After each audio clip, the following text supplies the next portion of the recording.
যাবে না।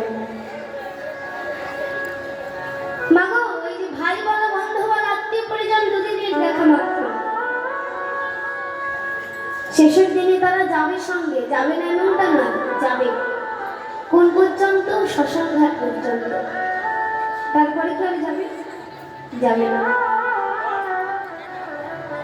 সুন্দর পালঙ্ক বানিয়েছি, কিন্তু মা শেষের দিনে কি ওই পালঙ্কে আমরা শুতে পারবো? পারবো না। নিজের আত্মীয় পরিজনরা আগে বলবে ঘর থেকে বের করো, নইলে বাসি হয়ে যাবে, বলবে না? বলবে। দেহ থেকে প্রাণ পাখিটা উড়ে গেল, ও মা তখন কে আমাদের আপন হবে? তখন আমাদের সঙ্গে কে যাবে? তখন কেউ কি সঙ্গে থাকবে? থাকবে না।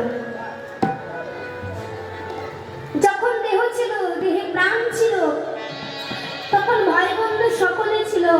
আর যেদিন দেহ থেকে প্রাণ পাখিটা উড়ে গেল, সেদিন তো আর কেউ রইল না। সেদিন আমরা একা হয়ে গেলাম। তখন কে আসে? তখন আসে আমার ভগবান, তখন আসে আমার গৌর হরি। এসে বলে, হ্যাঁ রে, ভালোই তো আত্মীয় পরিজন নিয়ে মেতেছিলি, ভালোই তো সংসার নিয়ে মেতেছিলি, এখন তারা কোথায়? এখন একা কেন বল? সময় থাকতে তো আমাকে একটু ডাকলিও না। আত্মীয় পরিজন নিয়ে মেতেছিলি, এখন তারা কোথায়? তখন আমরা কেঁদে কেঁদে বললাম, প্রভু আমার যে বড় ভুল হয়ে গেছে প্রভু।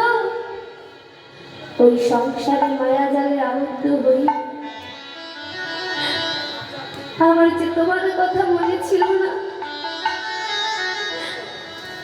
প্রভু।